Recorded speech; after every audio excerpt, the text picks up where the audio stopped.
This is Thumbing Through the Archives, a weekly radio show and podcast focusing on Michigan history, airing every Wednesday night from 5:30 to 7 p.m. on WMIC 660 AM and 95.3 FM. Also streaming in podcast form at our website, senelacbroadcasting.com. Now your hosts Mike Gallagher, Nick Lean, and Erica Frisbee. Okay, and we are back with another episode of Thumbing Through the Archives, a podcast about the mysteries, histories, and curiosities of Michigan. I'm Erica Frisbee. I am one of your hosts from WMIC WTGV. I'm the news director there. With me today, per usual, I'm Mike Gallagher. I am the sports editor of the Sanilac County News. And I'm Nick Lean. I'm the assistant manager at Sanilac County Sanilac Broadcasting Company. Okay, you didn't have to do that. I work for the Sanilac County's Sanilac County News. Again, I'm Nick Lean with Sanilac County's Sanilac Broadcasting Company. The boys are making fun of me because we've been on summer break, and I am rusty, and I could not get my intro out for the life of me. Yeah, it's been a little while since we've recorded, but we all had a great summer at the beach. Spent a lot of time jumping off the break wall and going to the parades. And I was going to say, you must be talking about your own individual experiences, because I did not jump off a break wall this summer. Neither did I. No, okay. Did you actually? Not this summer, no. Oh, okay. I'm too old for that now. Yeah. Back in the day, though, could jump off the. I mean, you probably. Well, I don't want to say that on. It always really. I don't want to suggest to people to jump off the break wall. Thumbing Through the Archives does not condone jumping off the break wall. Right. Just go to the beach and enjoy the sand and the water, and don't do anything dangerous. Right. That is what Thumbing Through the Archives suggests. Right. That is our official endorsement. Yeah. Don't be stupid. Be safe. Yeah. Don't die. Yeah. Now today we'll be talking about murder and death. Attempted murder, technically. Okay. Oh, good. Well, it's good to see you guys. It's good to be back in the studio. Yes, I was going to say. It's been a little bit, but... Yeah. You'll have to forgive us. We may be a little bit clunky.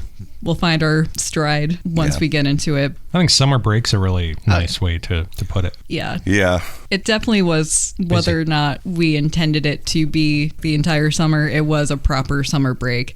In part because all of us were running around for fairs and festivals, and there are still a few left, but it's all kind of like... We're back into the groove of things. Yep. My summer consists of, so I'm the sports editor at the Sanilac County News. There's no sports over the summer, so I get shifted over to news, which means I get to go to all the festivals and all the parades, and I get to go to Snover Days and Deckerville Homecoming. And yeah, I see you with your camera. Yeah, a lot of them. Yeah. It's not a bad way to spend the summer. I can't complain. Yeah. Definitely not. Yeah. Erica and I went to the 4th of July in Lexington. That was fun. Oh, how was that? It was madness. It really was. They were throwing pickles from like a giant semi. Yeah. Gilos. Oh, Gilo, yeah. People were chanting for pickles. That's awesome. It was pretty odd. People had signs, Yeah, people had signs for pickles. Yeah. Wow. I'm trying to think. I went to the Argyle Festival. That was pretty cool. Did you see the greased pig? The kids? I sure did, yeah. It was a little bit uncomfortable, but it was, I was going to say, it's kind of surprising that in 2025 there was a greased pig contest, but also like... I think we should bring stuff like that back. Yeah. No pigs were harmed. No, but of course not. It was, I'm surprised that Melvin didn't do that, though. Hogtown, yeah.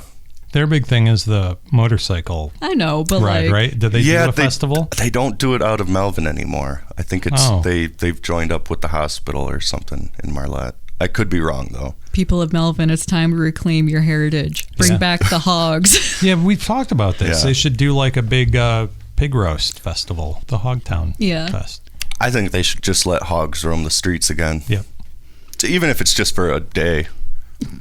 just kind of like drive your tractor to school day, right. but instead it's release your pigs release into the your street hogs. day. Well, I guess you couldn't call it release your hogs, but... I would love to report on that. I would love to cover it. We're having fun, but we're maybe not going to have so much fun in a couple seconds here. Oh. I'm sorry. I'm sorry. No, you're fine. Yeah, I haven't the slightest idea of what today's topic is. I don't either, and usually I at least have heard some of it from Erica. But I like it being a surprise, kind of. So. I do too. It's going to be not quite a surprise to me necessarily. It's more so I wrote this at the start of the summer. Okay. We were going to record. I printed this out. Something happened. We didn't record. And I found it today when I went to go print it again. Cool. So Perfect. I know what's in here, but I also don't quite remember how I worded things. So Okay. if I sound surprised at any point, it's just because I forgot. Cool. So this is going to be a surprise to all of us. Mostly you guys. Okay. Again, I did way too much research into this to be thoroughly surprised. So. Yeah. But Sorry, one last thing I got to do over the summer. The Lexington Arts Festival. I was trying to get up, because they go right down the stretch there, like if you're going to the Yeah. beach. So I wanted to try and get like a higher angle, and I was able to go up on the second story of the Cadillac house to try and get a picture. it is really cool. And I was really trying to figure out a way to get on the roof, just so I could be in Right. the same situation as... I don't prefer you saying in the same situation as... Well, I just wanted to see, The like... same setting. Yeah. Could somebody have been thrown from their roof, or, you know... Well, it's like all been redone. Yeah. now, That's isn't true, it? too. Yeah. Probably. Yeah. So did you ask? No, I was just That's- trying to. I Sounds asked like if a climax. I asked if I could go up onto the. Like a balcony. Yeah, I asked if I could go on the balcony, which anyone is welcome to go on the balcony. I didn't know that, but yeah, after that I was just checking doors, and no, I'm just Seeing kidding. if there was like I'm a, just kidding. I wasn't. But Michael. yeah. Well, There's it's like a gutter hanging down. It's You can- fun to, maybe this is kind of weird, but it is fun to go to the places that we've talked about on Yes, the show. it is. Yeah. So It is. I was going to say, I mean, we literally took a trip out to the Melvin Cemetery. yep. We still need to get some answers about that too. Yes. well, we talked about, or like fantasized about doing a tour, you know? I was going to say, Nick Listeners? and I were talking about like doing a tour of like live shows. Yeah. Where it's like, for instance, the Sanilac County Historical Society would have like That'd be perfect. an Yeah. episode based on their thing, Cadillac House, so on and so forth. Yeah. Yeah. You have like a special guest there. Yeah. Listeners, if you're interested in any live events or anything to do with like past what we do for the podcast already, just let us know. Sanilac Broadcasting Company on Facebook. We're also technically on Twitter, also known as X. And you can also, of course, reach out to us via sanlacbroadcasting.com. Yeah. The museum would be perfect. I It mean, would because then you could have Dan Finn as a guest. Mm-hmm. He's a great guy, very informative, and obviously it would be disrespectful to do any live shows from any cemeteries, even though we discuss cemeteries quite a bit. But we was could gonna maybe go say- up to Forester, and I was going to say the closest we could get to that would be like the Forester Inn. that. Yeah, see that would Sure. be cool. Yeah, Or Forester Park too. yeah, But yeah, cemeteries, I'd say that'd be a little. probably not. Yeah, we're not trying to get haunted. Yeah. So what are we talking about today? So today is, again, I call it a happy ending story because compared to my previous cases, it's definitely a lot happier than the others. You made a comment about like attempted murder earlier. So Yeah. I thought, Oh no, there is still attempted murder. okay. Yeah, I mean, how could there not be? right, Yeah. right. So this is the lightest case that I may cover in a while. Okay. I'm sorry. Well, we've come to know what to expect. So Yeah. I was gonna say, and if y'all want to change this, you know what to do. Yeah. Yeah. Listeners, if you ever want to change the topic that we're covering, just message us some suggestions. That's Yeah. a good idea. Yeah. I'm hoping to at one point actually put together like a little survey / like Google form for Yeah. suggestions. But Yeah. again, seeing that we're just getting back into the swing of things right now, Yeah. I obviously have not gotten anything. Well, and set up. I know I've talked to you about it. I do have a lighter episode planned, but I was Yes. kind of goofing off all summer. Same. So I haven't been able to sit down and put that together, but I am looking forward to that one. That is true. That is very true. So this one, it's still dark, but it's much lighter, and it's kind of close to home. Okay. It happens in K-Pac, Okay. Oh, wow.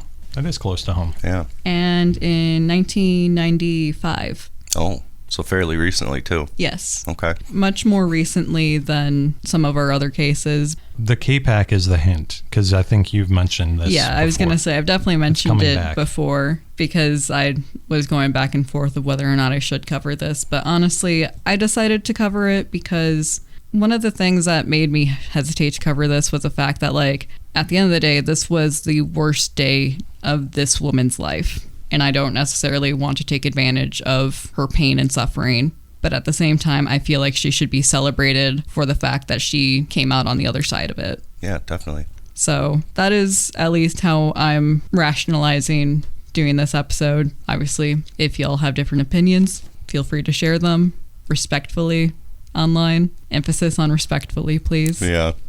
I have delicate feelings. We're all pretty sensitive in that aspect. And speaking of delicate feelings, a trigger warning is needed. We will be talking about domestic abuse and domestic violence.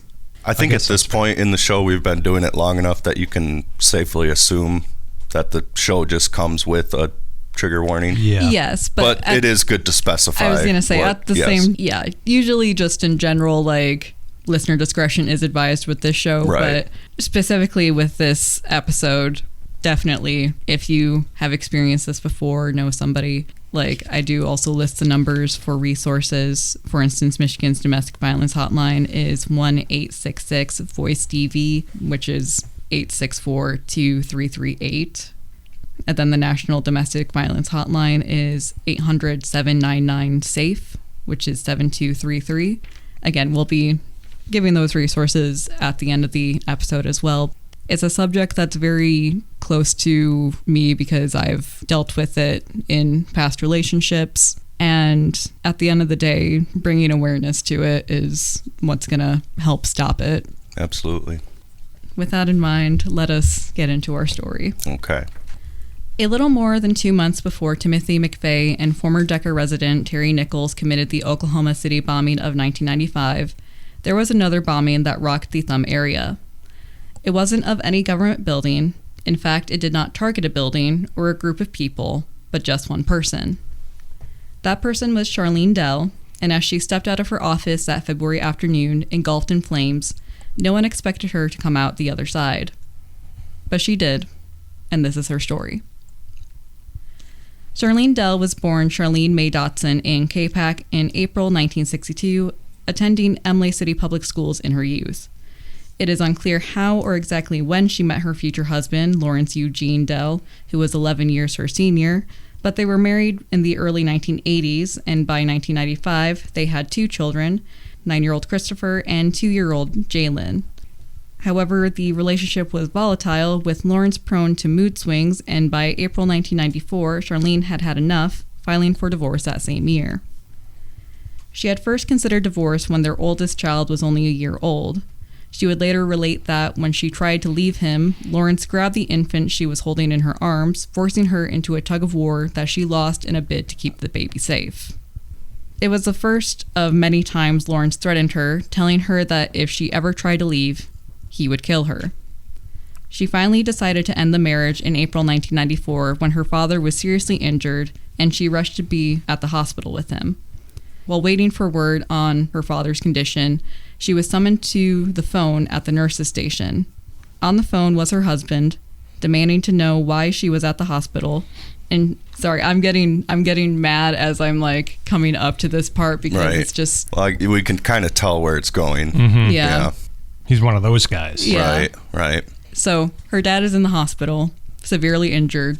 She's waiting to hear about his condition. Lawrence calls, is like, "Where are you? Get back here. You need to come home immediately to make me a doctor's appointment." Wow. Like, I need you to call and make me the doctor's appointment. Like, of all things in this situation. Right. Now, did he know that she was at the hospital for her dad, who was seriously injured and may have been dying? I presume so, in part because... Not that excuses it. Right. But I was going to say that it definitely does not excuse it. No, but it just would paint a picture of his abusiveness, if he...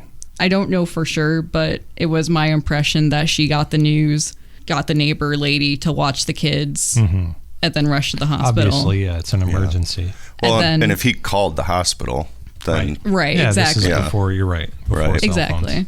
Right. So, yeah, I was going to say, he definitely knew that something serious was going on, and the fact that... care. Yeah, and the fact that it was to make him a doctor's appointment That's just insane. I was going to say, to me, it felt like kind of like rubbing salt in the wound. Right.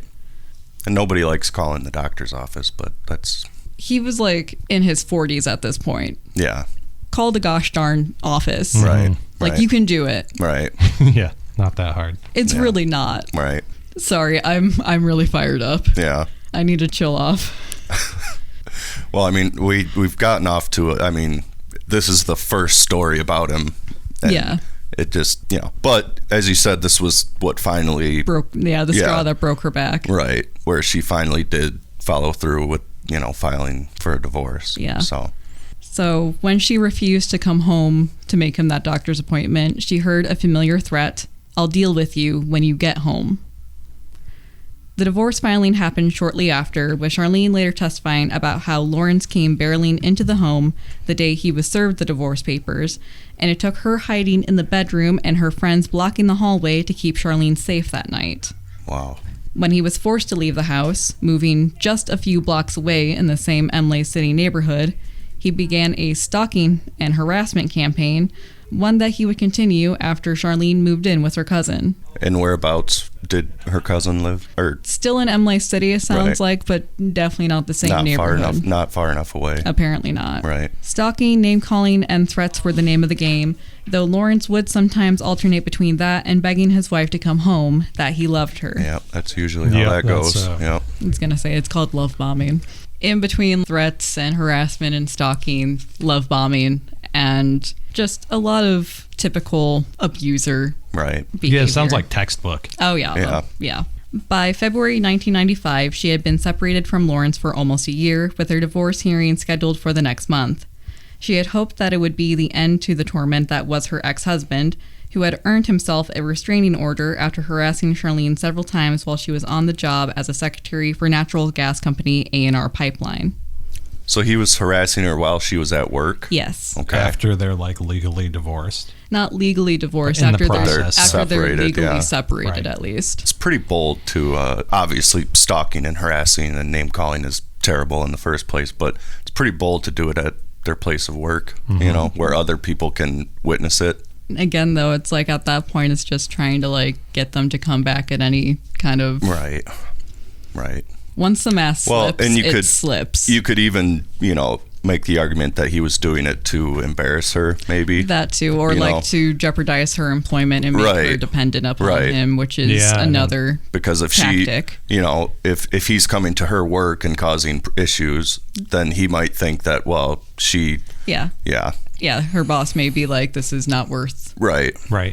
Like, she has to get back with him or else he's going to keep coming to her work and ruining other parts of her life. Yeah. Which is just an insane way of... Definitely, thinking. An insane way of thinking, but unfortunately it is... I hesitate to say typical, but it is not unusual. Right. Especially for this kind of ex. Because it's like control by any means. Right. Yes. Right. Yeah. Maybe the divorce was on her mind on Tuesday, February 7th, as she sat in her office located at the front of the company building on K-Pac's Kettle Hut Road.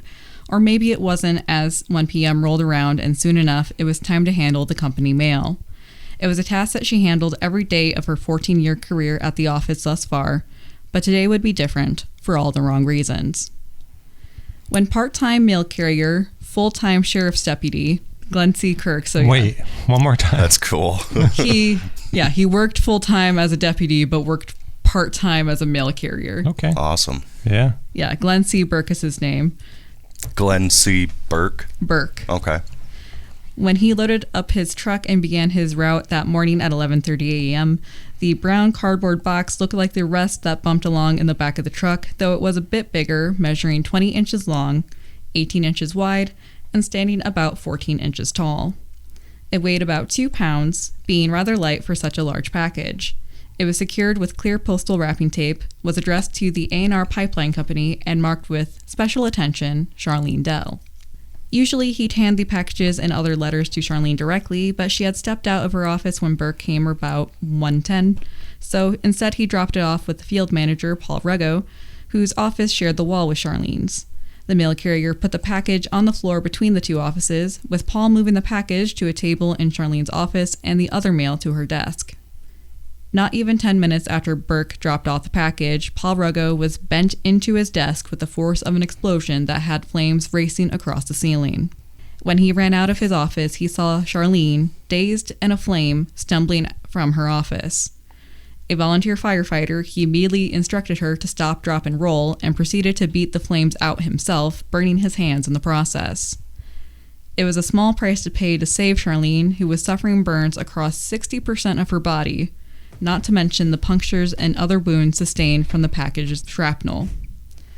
After the flames were smothered, her coworker and boyfriend, Dennis Castle, tried to comfort her, asking what caused the explosion that bent large sections of the metal frame of the building. As she dropped to the floor, face caked in blood and horror, she hoarsely whispered to him, "He got me, Dennis. He finally got me." According to Charlene later on, she ignored her own sense of foreboding as she pulled back a flap on the box, seeing wires when she pulled the flap. She immediately thought it was dynamite in the box, and while she wasn't far off, she wasn't fast enough to flee. Before she could, a loud noise erupted and a ball of fire burst from the box, knocking her off balance. The flames engulfed her, and she would later testify that she tried to put the flames out on her hands and arms by pounding. "Every time I took my hands away, it was just flames." She dropped to her knees in pain. "It hurt so bad, and I tried to get myself to just give up, but I couldn't." When she heard excited voices in the hall outside her office, she struggled to get to them for help. In her final conscious moments in the ambulance en route to the hospital, she could hear the emergency medical technician saying, "Where is that supply unit? I need that supply unit. I'm losing her." She prayed one last time for God not to take her then, that her babies needed her. And then everything went black. So did you, when you're describing this horrific occurrence, like this, everything that happened, did I catch it like the blast of the explosion knocked a coworker back? So, or was like, it in the next room? Yeah. Yeah, right? he was. That's insane. Yeah, like shared the same office wall with her. Mm-hmm. So it'd be like if someone was Yeah. Right. in the room next to us right now. Yeah. Wow. How did that not kill her? Well, I mean, it sounds like I was gonna it say may they- have or I might was have gonna say they- gotten close to killing her, but Right, like Or at least knocked her unconscious. right. Like the fact that she was even conscious. Well, the EMT saying I'm losing her is Right. Wow. yeah. Considering the fact that she literally basically took it to the face, mm-hmm. the fact that she survives is going to be amazing. Right. Right. Well, I'm interested to hear more about it just because of the fact that, you know, the bomb had ridden in a postal Yeah. truck. Had and, like, ridden in a postal truck, had been handled by Handled, several yeah. other people, but it didn't explode until it was opened. That yeah. was one of my questions, and I'm sure you'll get to it. But just like You would think that it would be a lot more sensitive than that. I'm morbidly curious about like the bomb and like her description, and I don't mean that. Right. That face you're making, Right. but no, like I'm Sorry. like she, like her opening it and seeing the wires or whatever, and Right.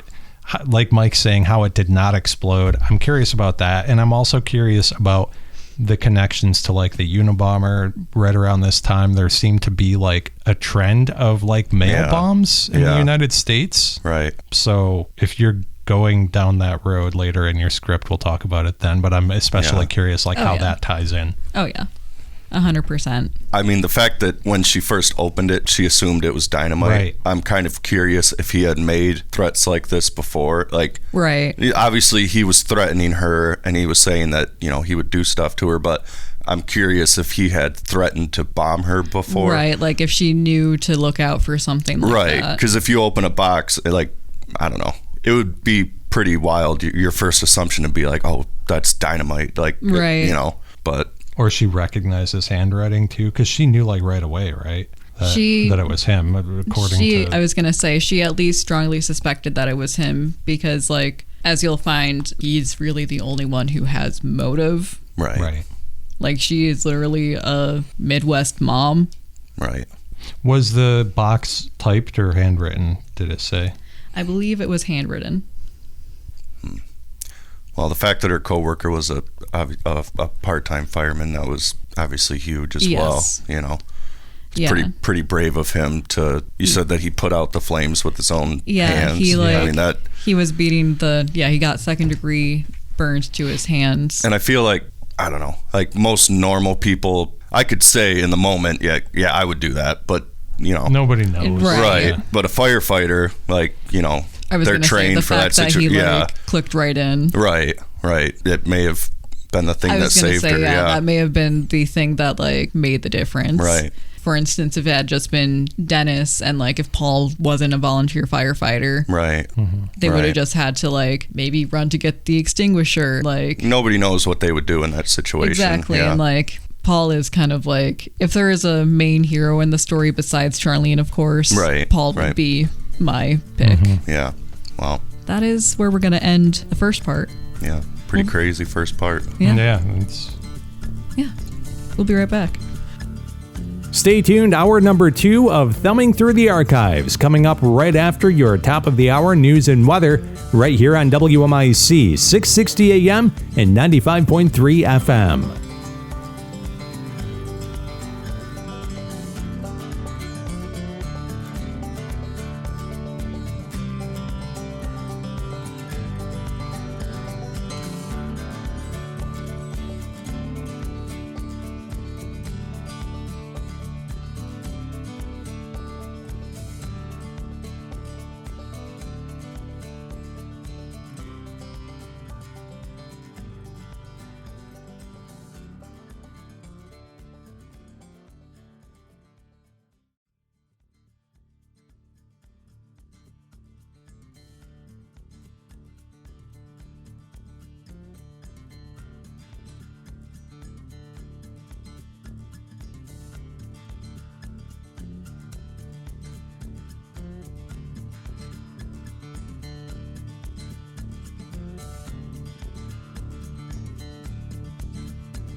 All right, and we are back.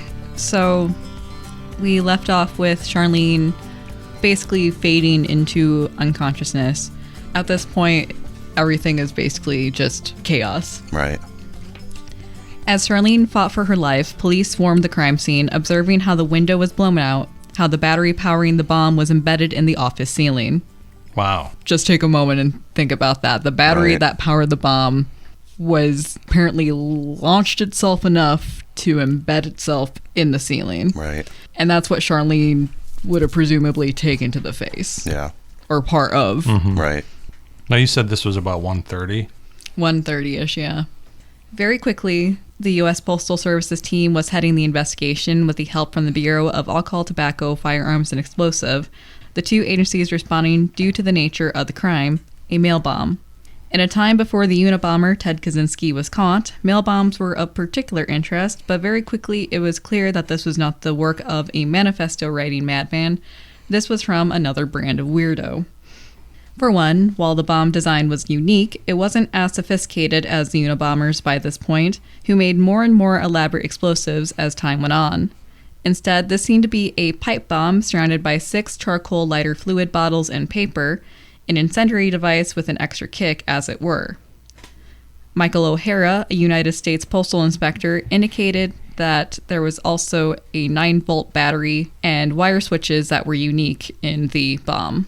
Investigators also found a partial mailing label and a return address label in the victim's office. As for the actual office, the bomb caused the steel liner walls to be shoved and pushed out, and it also had blown out the ceiling. Wow. Conduits were blown off the walls in an adjacent garage area.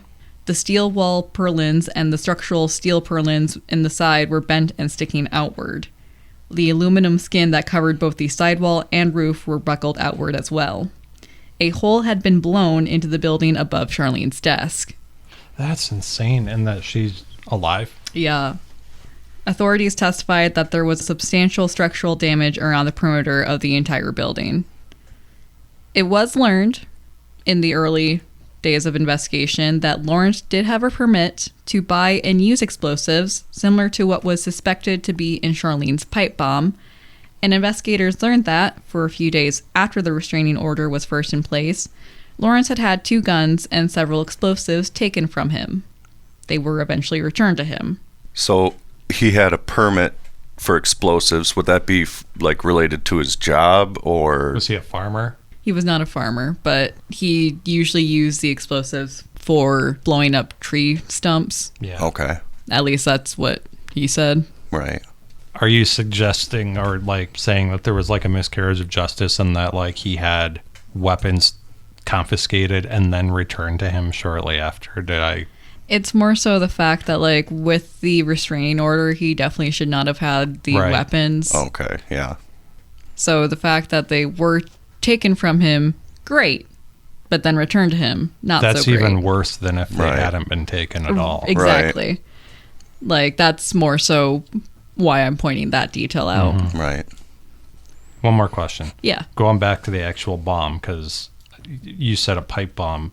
Was it like a pipe bomb in the box surrounded by like the butane cylinders, or was it? From how it sounded, like, especially considering how big the box was, it sounds kind of like the pipe bomb was in the middle, nestled with like paper kind of like shoved around, which may kind of explain why it didn't explode when it got like shuffled, right? Because it was padded. And so it would probably have been like 3 on one side, 3 on the other kind of thing for the bottles of the lighter fluid or whatever, butane maybe. I don't know. Exactly, the lighter fluid.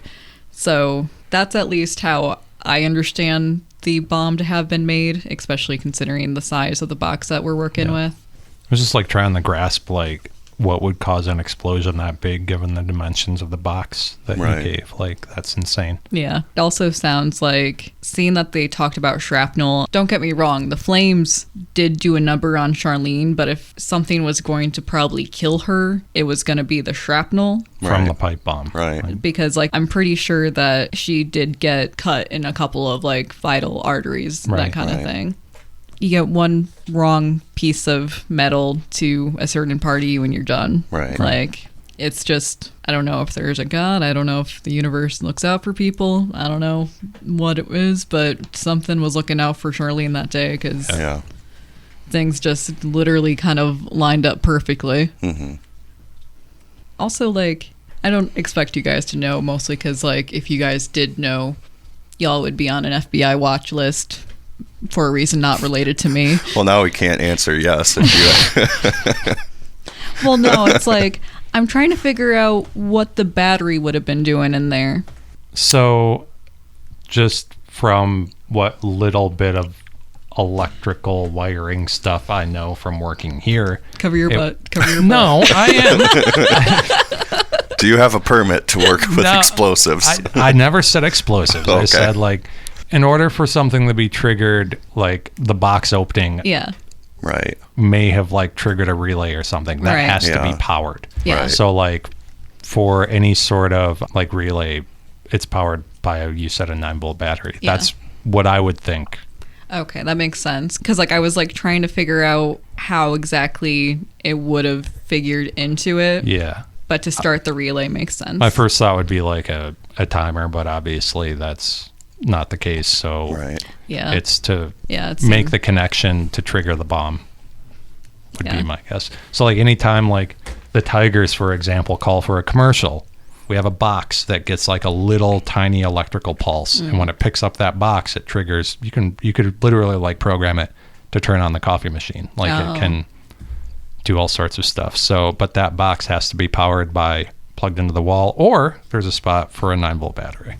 So that's just in my head, like the connection I'm making. But the fact that again, it's the fact that it's specifically a 9-volt battery. Yeah. Suspicious. I'm sorry, you just can't win with this episode now. I know. Right. I'm like getting the brunt of it here. Right. Well, you had mentioned the Unabomber, and that happened after this incident. It was happening like around the same time, or essentially the Unabomber was.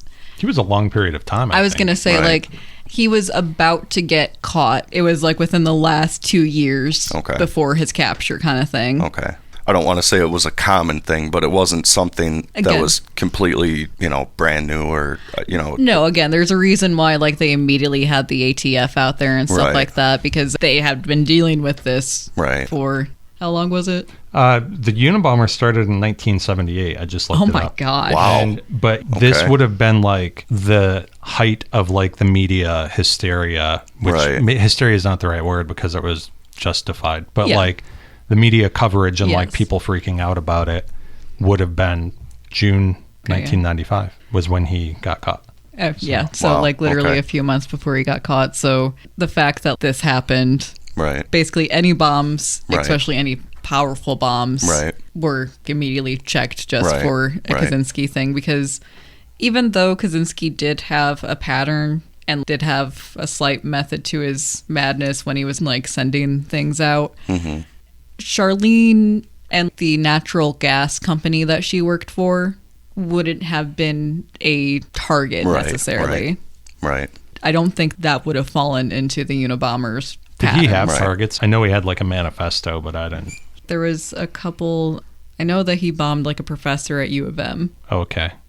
Wasn't there a thing where they thought he was making like a pattern on the map of his bombings? Yeah, I think so. I didn't realize he was active for that long. Yeah. In fairness, I mean, Ted kind of just like popped in and out, like very much so, because he was literally living off the grid the entire time. Yeah. So like, in terms of like serial criminal, going dormant was a little bit easier for him, and he could do it for a lot longer. Right. Unabomber was definitely on people's minds as like the investigation started. Right. Which a bit of me is kind of glad for that, because like they took it seriously. I was going to say, because let's be honest, like if this had happened without a serial bomber, like it would have been just shunted off to the St. Clair County Sheriff's Office. Right. It wouldn't, like the ATF would have maybe been consulted, but they wouldn't be investigating. Did this make national news? Do you know? It at least made state news. So Lawrence had had 2 guns and several explosives taken from him and then eventually returned. Not only that, but in the past year, not only had he violated the restraining order, coming to harass Charlene on the job twice, once in July, the other in September, but he also threatened to kill her if she left. Almost a year after that threat, the bomb arrived at Charlene's office and ripped her world apart. Despite the signs pointing towards the estranged husband, with Charlene's co-workers attesting to Lawrence's aggressive behavior towards his wife, Lawrence denied involvement when he was questioned at his Ford plant job in Romeo. The audacity. I mean, obviously, you're going to deny that you did it, but... Yeah, and it also, like, at this point, early in the investigation, realistically, what do they have other than her saying, I think it was him, which... isn't enough to arrest somebody. Right. Well, that and also like all of the behavior that he had done up until then. Like, her so even her coworkers are attesting to. Her coworkers, her cousin, who I think she and the kids were still living with at the time. So just a couple of things. He worked at the Ford plant in Romeo. So the explosives permit was not work related. No, it was not. No. And then the second thing, he violated the restraining order twice. What would the punishment have been for that back in the day? Like, do you serve jail time or like... It doesn't seem like anything happened to him. Nothing happened, yeah. Okay. Like, if anything, it may have just, like, gotten extended. Right. And it's like, oh, good. Right. Because that did so much before. Right. Yeah, how do you enforce a restraining order like that? Do you arrest somebody if they're... In a perfect world, the enforcement would be you arrest somebody. I was going to say, it's more common now than it was then to arrest somebody as a way to enforce. Right. Back then, it was kind of just like they more so got a visit from the local police. Right. Told to cut it out. Right. Maybe that's why they took his guns and explosives at one time or at one point. That probably honestly is it. That was the punishment. Like, oh, you You'll violated. Get him back in a week. Right. He also said that he had no idea who would do such a thing to Charlene. And while he did have the permit to buy explosives, he hadn't done so in recent years and kept his use of explosives to blowing up tree stumps. Then, 2 days later, with Charlene still in critical condition in the hospital, being guarded around the clock and registered under a fake name, 3 more bombs were found at other A&R pipeline locations. What? Okay. Didn't see that one coming. No. 10 hours after they were found, Lawrence was arrested. Okay. Well, that kind of muddles things up now because now it does seem like somebody had motivation or intent against the company, but because obviously he knew which one she worked at, right? Okay. So it wasn't like a situation where, I don't know where she is, so I'm just going to send one to all of them. But, Right. Okay. Employees from the Renaissance Center post office recalled a man mailing 4 packages. So Renaissance Center, that's Detroit, right? Mm-hmm. It's that big GM building. So Renaissance Center post office employees recalled a man mailing 4 packages from their office, 2 on February 6th and 2 on February 7th, 1995. So they were mailed from the Renaissance Center's post office? Yes. One of the clerks from the post office described the man as being a Caucasian, about 5 feet, 9 or 10 inches tall, with medium to dark brown hair, wearing sunglasses. Arrested by a St. Clair County Sheriff's deputy and a postal inspector, Lawrence was charged with 1 count of unlawful mailing of an injurious device, which carried a maximum penalty of 20 years in prison. 3 days after the explosion ripped through the K-Pac business, Lawrence Dell was being arraigned before a federal judge, with an attempted murder charge being considered as proceedings were underway. Around this time, Dennis Castle asked police to search his home for explosives, with his neighbors telling newspapers that he was right to fear possible explosives, that he'd be a prime target for Lawrence if the ex-husband really did do it. That was the new boyfriend? Yes. Yeah, okay. An attempted murder charge was considered as evidence like bomb-making materials was found, such as detonating cords, cans of ether, 16 blasting caps, and what was described as an explosive slurry. Wow. Your guess is as good as mine as to what was in the explosive slurry. Right. Police also learned that there were 2 restraining orders against Lawrence by Charlene, with the second granted under the state's anti-stalking laws. It was also learned that Lawrence was difficult when it came to child support and that he'd vacillate. No. Big surprise there. Yeah. Yeah. Who would have thunk? Yeah. So, A slurry, I'm still... A slurry of explosives or a slurry of explosive devices? explosive slurry. Yeah. Okay. As in, So, like, it was something slurry if that you- was explosive. Materials. If you like- lit a match next to it. Right. It was Right. Yeah. like fertilizer or something. Right. So he had mailed 4 packages, allegedly, at this Allegedly. point. Did any of the other packages make it to their destination, or were they intercepted by the post office, or... Just give me, like, Okay. 2 sentences. Okay. It's a good question. Yeah. I assumed you were going to get to it, but I was kind of... Yeah. Isn't there like a whole like ATF kind of thing, but for the post office? Like Oh, yeah. post I was office gonna say inspectors they- who- Right. Yeah, that's who's on the case with the ATF right now. Gotcha. Yeah, and like the post office, like it's not funny. It's not quite funny. Like it shouldn't be funny, but it is kind of comical how seriously the post office takes their law enforcement. Right. Right. Well, because it's a federal Right, exactly. unit. I would love for an action movie, instead of starring FBI agents, it's postal inspectors. Right. There's that movie with Kevin Costner called The Postman. I've never seen it, but that could be what you're looking for. I recommend it, maybe. Listeners, if you've ever seen The Postman, let us know if it's worth the watch. Yeah. And if it's not, why not? Depending on who's listening, they're like, I've never heard of this. Lawrence was difficult when it came to child support. Big surprise. And he'd vacillate between threatening and begging his wife to come back, making threatening phone calls, even going so far as to slash tires if he went unanswered. Wow. With only one of the 3 bombs being detonated when investigators attempted retrieving them. So, and to my understanding, it doesn't sound like anybody else was killed or hurt or anything like that. It sounds like... It sounds like they retrieved the other 3 and successfully opened them without exploding. Okay, so it sounds like they went to retrieve them. When they retrieved them, one of them exploded while they were Right. trying to retrieve them. Right. Nobody was But hurt. they were being handled by professionals Yes, at least. yes.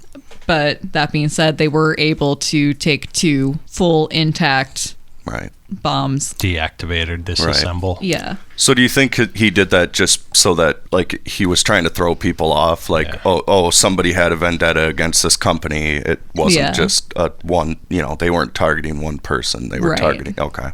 That's what I think. That being said, I'm sure that I technically cover it in here later, but when it came to the packages, it would have been one thing if all the packages had just been to A&R Pipeline Secretary. Yeah, because the first one you said had her name on it. Yeah, special attention, Charlene Dell. Yeah. If he had gone through the trouble of finding out like the names of all the other secretaries, or just leaving her name off of it, because just been presumably like it would go. It would go to the secretary. Yeah.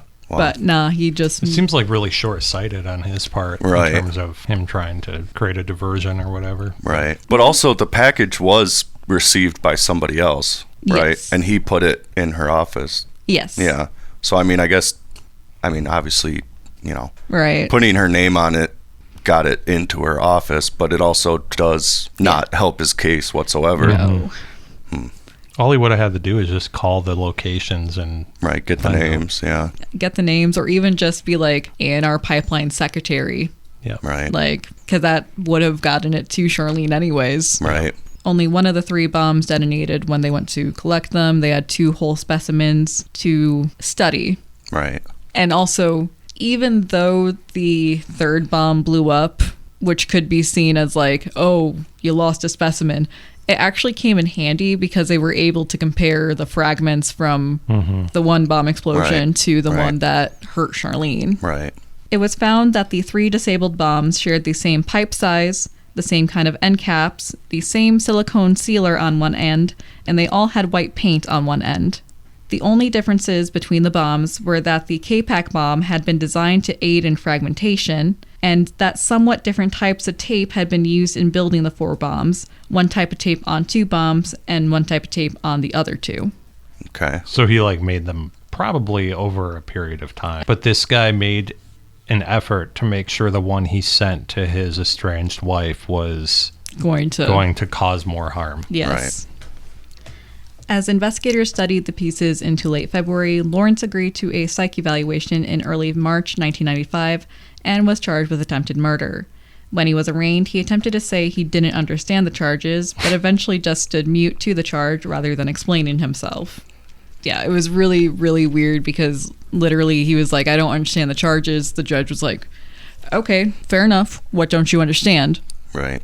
And then he just basically went mute. Yeah. And it's like, okay, so you're just trying to waste my time. Mm-hmm. Right.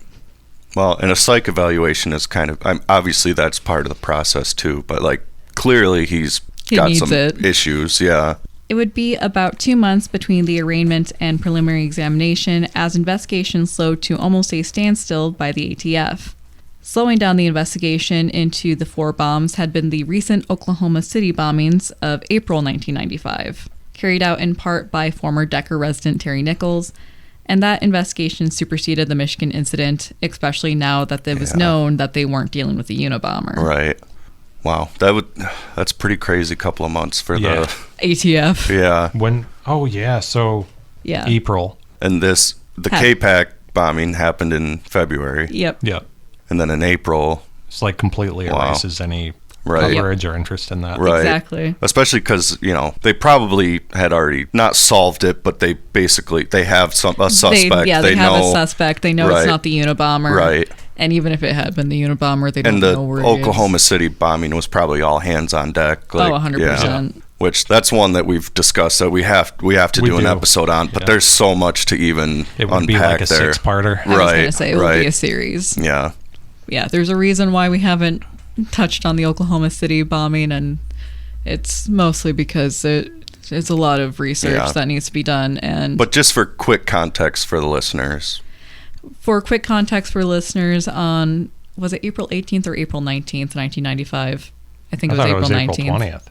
No, it was April 19th. Okay. Because it had to do with Waco. Oh, okay. Yeah.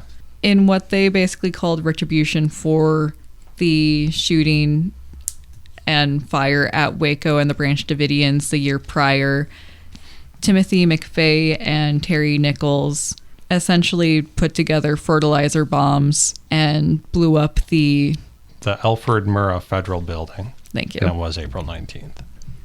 Yeah. So that's the little bit of context for the Yes. Oklahoma City bombing, which of course we're going to get way more into. I mean, I'm Wonder. sure everyone Everyone, knows, yeah. But Yeah. But for listeners that, may not know. right. that was like, as a kid, I remember that just being like the biggest thing Right. until 9/11. Right. Yeah. So all of this happened in the same year. The K-Pac bombing was first, then Oklahoma City, and then they captured Ted Kaczynski. When did you said was June. it June?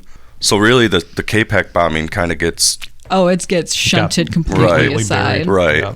right, If the ATF comes back to it all, it would be right, surprising. right, It's just kind of a perfect storm of like bad luck in this case. right. So the investigation slows, but they still are proceeding with The trial, at least. right. Okay. At Lawrence's preliminary exam hearing, Dennis, the boyfriend, broke down on the stand several times as he described how Charlene looked after the blast, burned, charred, and bloody, coming out of her office in a ball of flames. He was one of 4 witnesses to take the stand during the preliminary exam. One of the other witnesses, a fingerprint expert who found Lawrence's fingerprints, specifically his thumbprints, on the tape in one of the undetonated bombs, matching him to the bomb sent out after Charlene's attack, and by extension, the one that nearly blew her world apart.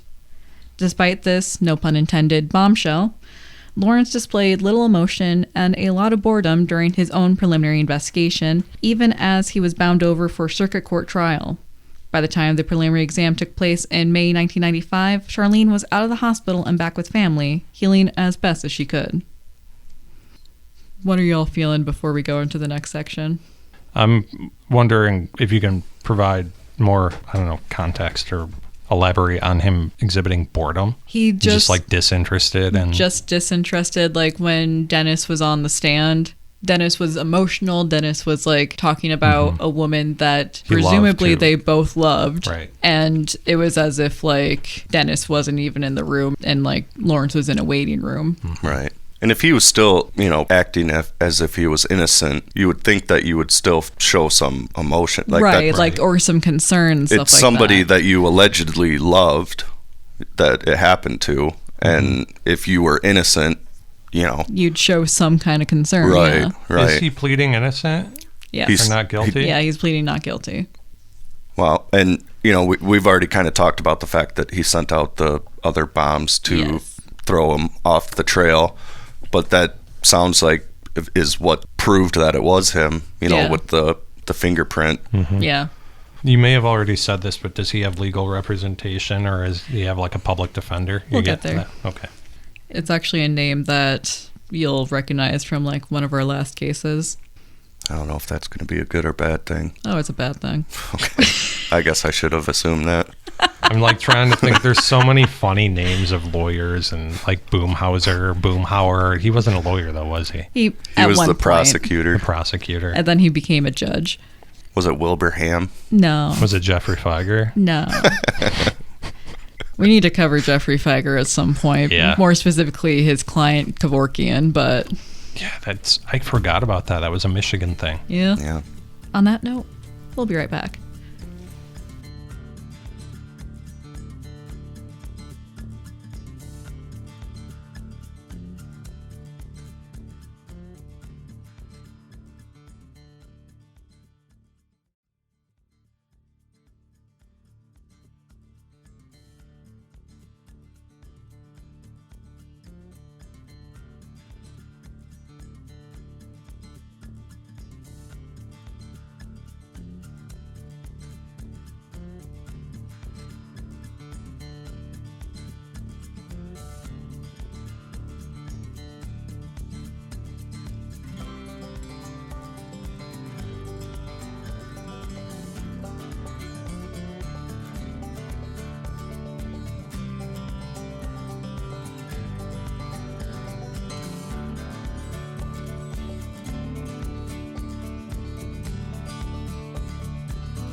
So getting back into things, it's unclear if or how the Oklahoma City bombing further slowed the case, with it being several months between being bound over to circuit court and trial actually beginning.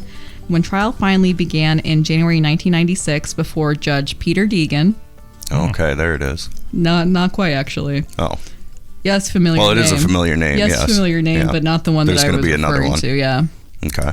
Although, like, the name that I'm referring to, honestly, isn't as eye-catching as Deegan's. Okay. So if y'all don't remember I don't. We'll decide that. Yeah. When trial finally began in January 1996 before Judge Peter Deegan, Lawrence sought to prove his innocence. To that point, right out of the gate, Lawrence's lawyer, Richard Lustig. Oh. I don't recognize that one, actually. What episode was he from? He was from the Bad Ex Hitman episode, and he represented the wife. Okay. He was a defense lawyer. Okay. Literally the most recent episode we've done, and I don't remember his name. Okay. In fairness, we did take a summer break. Yes. And you had a very busy summer. Yeah.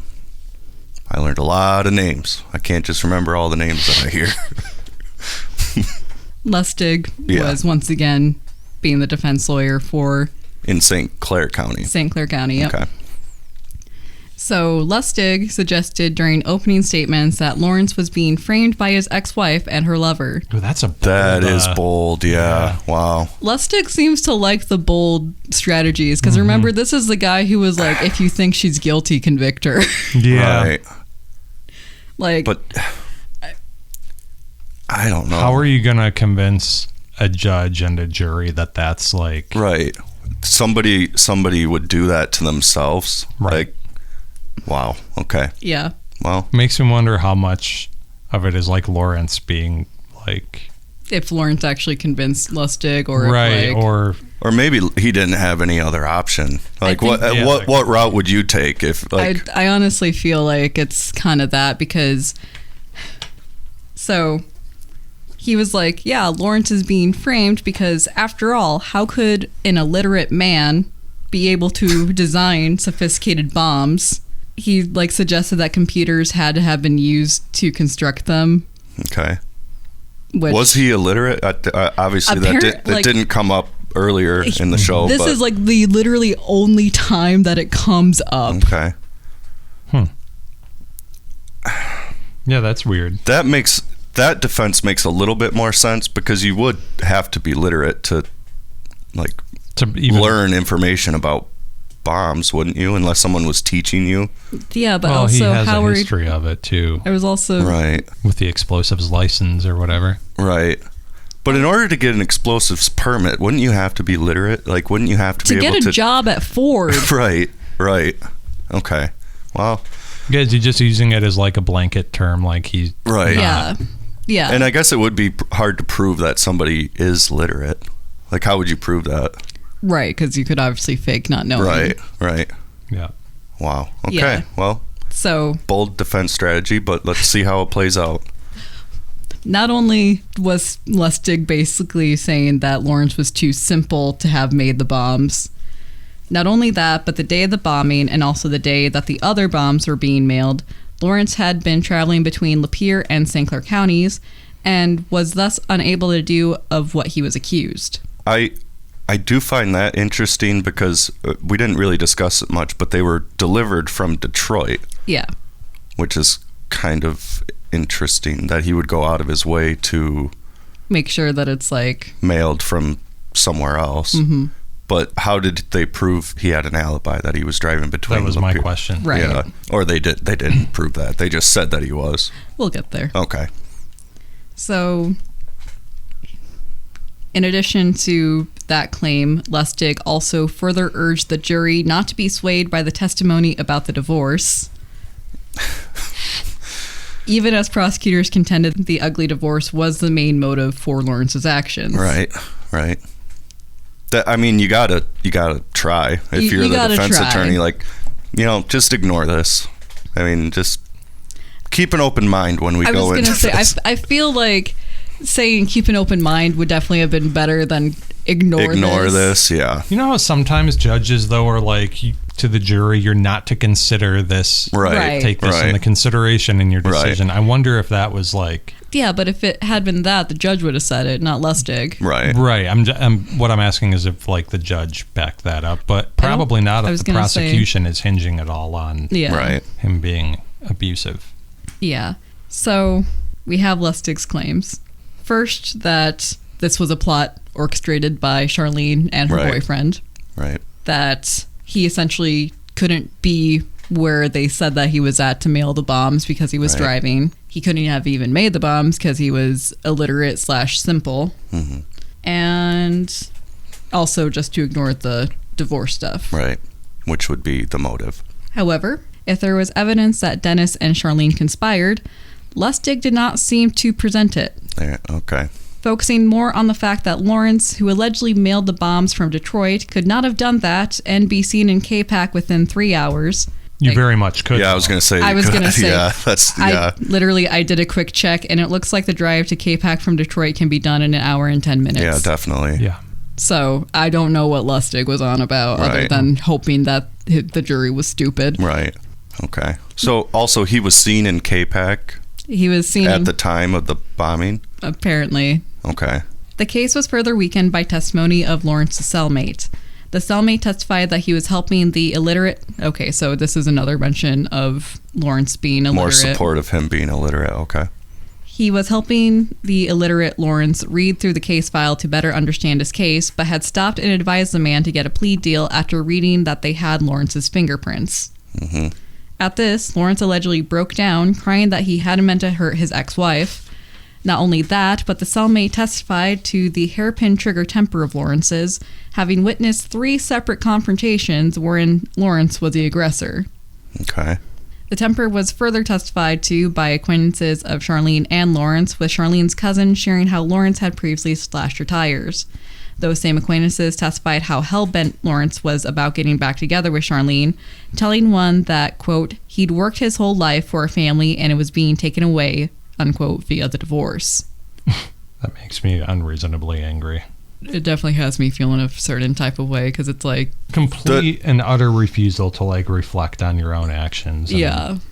I will say the good thing up to this point, it seems like it's going to be an open and shut case, and I'm hoping that's how it rounds out. It doesn't usually, but hopefully this time is different. I did say it's a gray area. Yes, you did say it's a happy ending. Okay. But again, for me, that's... Right. Sorry. That could mean anything. I'm so sorry. Yeah. I'm so sorry. You poor guys. Like... Oh, I learn a lot, at least. Wayne Dittman was a mechanical contractor who was friendly with Lawrence even having a key to Dittman's shop, coming and going as he pleased. Dittman had tools to cut pipes like the ones used in the A&R pipe bombs.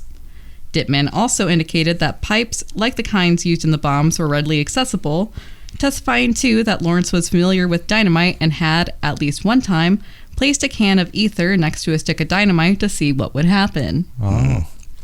Add to that Lawrence told Dittman at one point that it would be cheaper to get rid of Charlene than to just divorce her, and the case was damning. Yeah. But it was Charlene... He testified to all of that stuff? Yeah. Okay. Dittman testified to all that stuff. Okay. Dittman probably testified to all that stuff in part because, like, I don't know officially, but it wouldn't surprise me if, considering the fact that it sounds like Lawrence used his shop to build the bombs, he was, like, trying to avoid an accomplice charge. Yes, definitely. Yeah. Especially because he was like, I had no idea. Right. And maybe he didn't. But it was Charlene's testimony that may have moved the needle all the more, testifying for 2 hours. So remember how I told you that she essentially took the blast to her face? Right. Her face, because she was still healing, was partially covered by a synthetic skin mask to help her face heal from the injuries she suffered from the previous year. Yeah, I was going to say this was in January of 96. Yeah. So this was almost a full year later. Yeah. And she's still recovering. Yeah. Yeah. For those 2 hours, she calmly, matter-of-factly spoke of the abuse she had suffered at the hands of her former husband. She only became emotional when asked to describe the day of the bomb. Thus, it wasn't too surprising that it took the jury of 7 women, 5 men to find Lawrence guilty in under an hour. Yep. This was despite Lustig trying once more during his closing statement to assert a conspiracy by Dennis and Charlene, and the police buying the frame up because they wanted an easier case. While there is a possibility of that, I suppose, I didn't see much evidence nor motive for Dennis and Charlene to blow up Charlene, let alone frame Lawrence for it. For one, if they wanted to frame him so that they could be together, they would have only had to wait a month or so for the divorce proceedings that were scheduled for March 1995.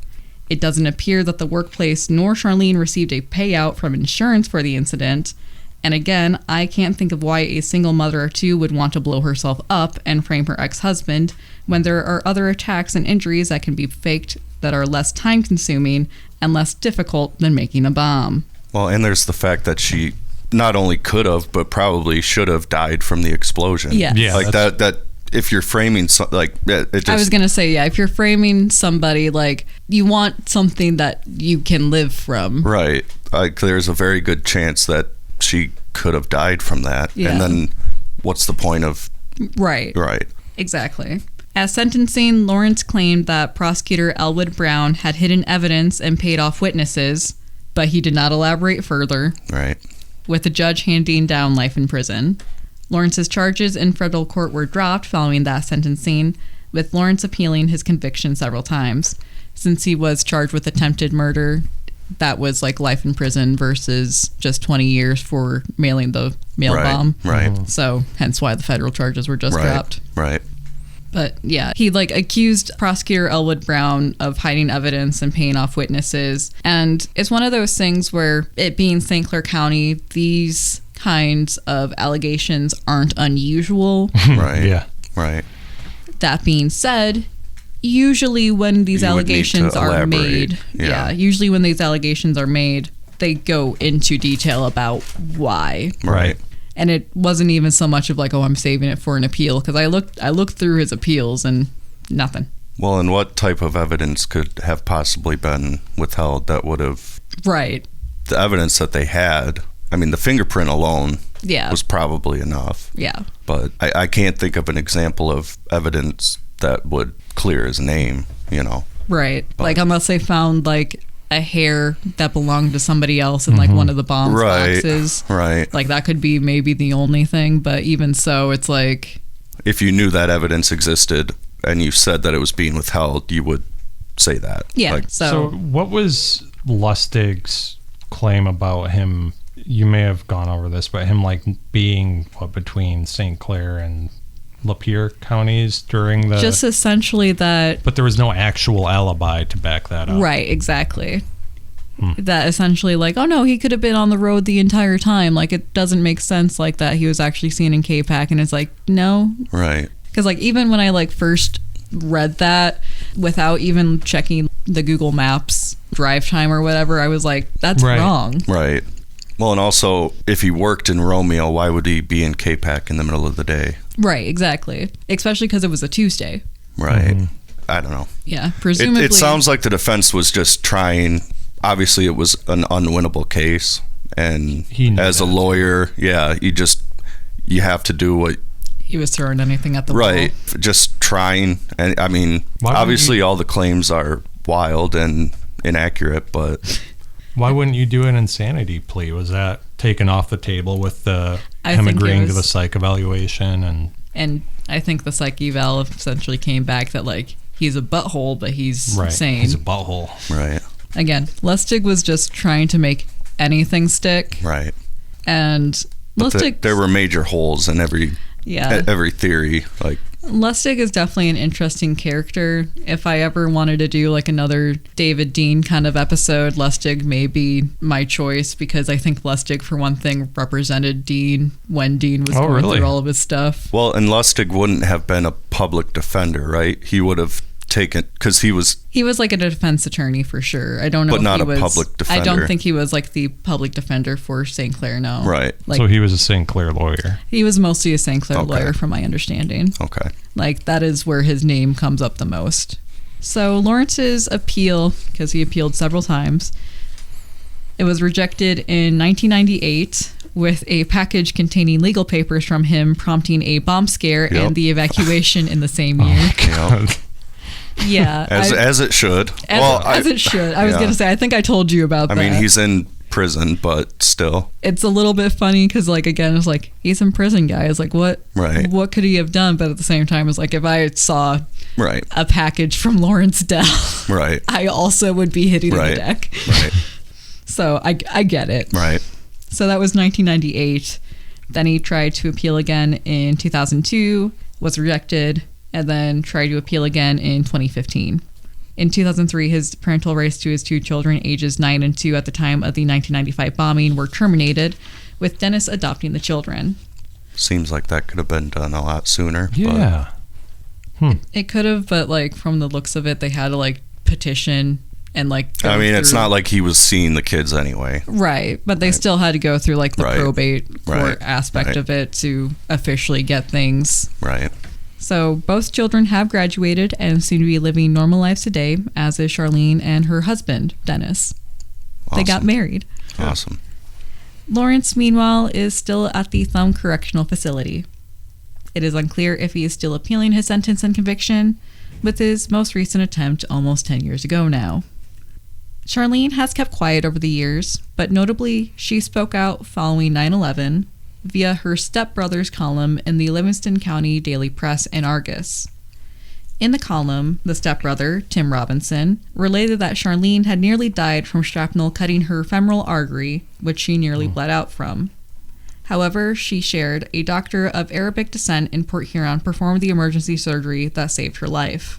Following the news of attacks against Arab Americans and those mistaken for Arab Americans in 2001, Charlene wrote an email saying, "I felt it was time to get my head out from under the covers and speak up. I'm totally appalled that people in our great land of America are letting their anger turn into hatred towards innocent people. I would have not lived to be here today if not for a wonderful Arab surgeon. He came here to become a vascular surgeon. He saved my life and stabilized me for transport to U of M Burn Center in Ann Arbor. I thank God to this day that he did not have hatred in his heart towards Americans or white females, red hair, burned victims, round eyes, or towards my religious beliefs." She goes on to add, "I had a child suffer tremendous emotional effects because of all this, and his fantastic psychologist is from the Islamic faith. He has helped my child to overcome and to move on. I thank my God every day for this man also. Thank God he didn't have hate towards blue eyes, red hair, freckles, or turn us away because we were not of his faith." She ended her email with, "America is the land of the free. Stop making prisoners of these people. Stop harassing them, hurting them, their homes, and their mosques. Stop the hate crimes that are going on in this country."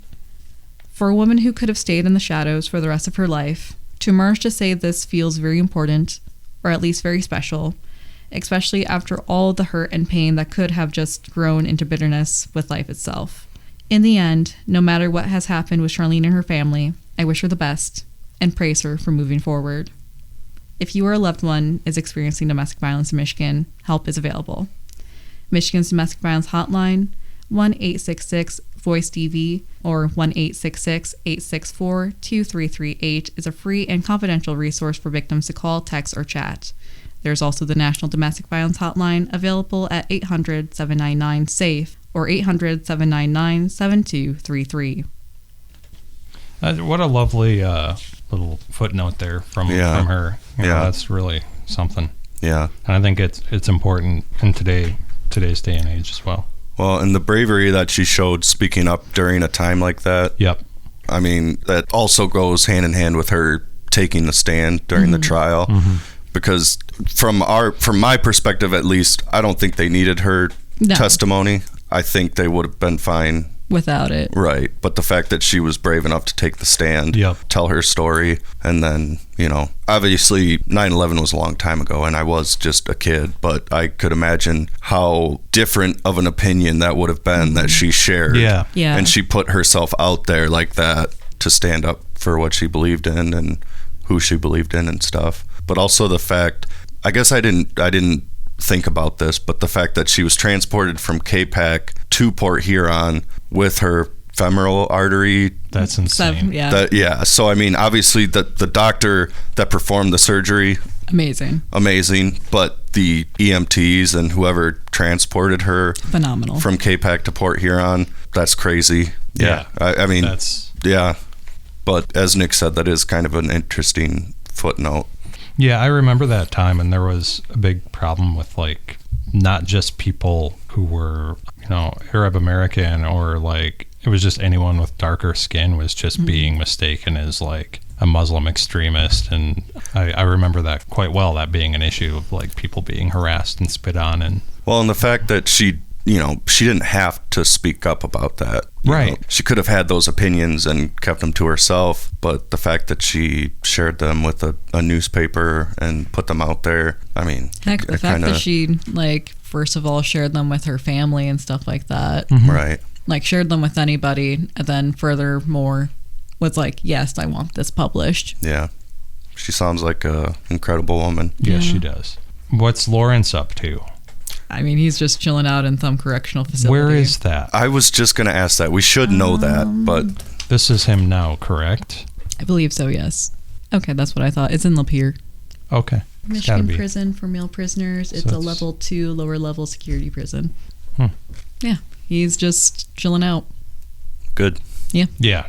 Yeah. Yep. I was going to say, like, we don't really need to hear anything more from Lawrence, honestly. Yeah. No, I just wasn't sure if he was still alive or what the situation was. I believe he is still alive, and I believe Charlene is as well. I did not check in on her in part because, like, I want to preserve her privacy ultimately because, like, again, this was the worst day of her life.